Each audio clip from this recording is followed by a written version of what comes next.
What's up guys, Jake with JR Training here. Now if you've been following me long enough, you know that I love matcha, and today I'm going to give away for free how to make the best matcha. Follow along right here. All you'll need is a cup, preferably a JR Training Systems cup. If you drink out of this, you gain about 10 to 15% more strength afterwards, so keep that in mind. Make sure you have your JR Training Systems cup.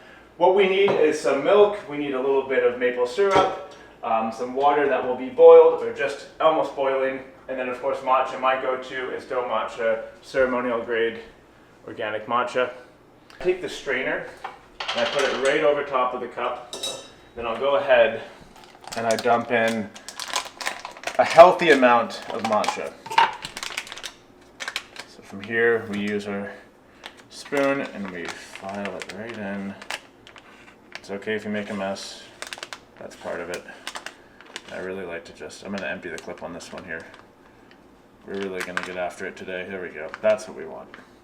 Okay, now from here, you got to strain it, so you have to gently put it through the strainer. I usually make a big mess when I do this part, but I'm going to try to be a bit more neat for you guys here today. And then while that's happening, I typically like to boil my water. Now we don't want to take the water to a full boil because it will burn the matcha.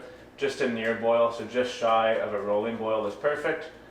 And after that, I'll pour the water in. Do that in just a sec. And as the water gets boiling, I always make sure I blend it up nicely. Typically you would use a whisk. I like to use this guy here, this blender, hand blender. And now I pour in just enough to cover all the matcha on the inside. So eyeballing it, that looks good to me. Typically, like I said, you'd use a whisk, like a wooden whisk, but I decided to upgrade this part of my process so I can put a bit of horsepower in there. Here we go.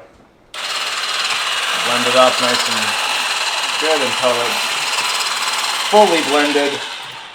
And then from there, we'll look to add our milk. For me, it's raw milk.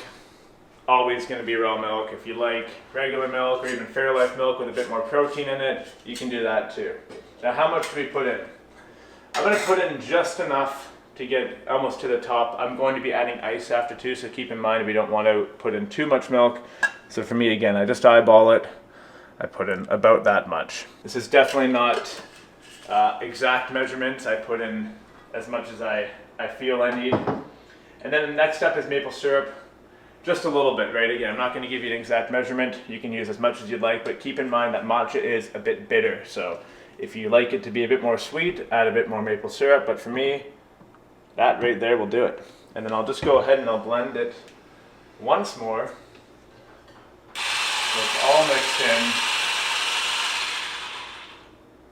And that's actually why I prefer to use the electric blender, because with the whisk, you can't blend it all twice after you add the maple syrup. Pro trick.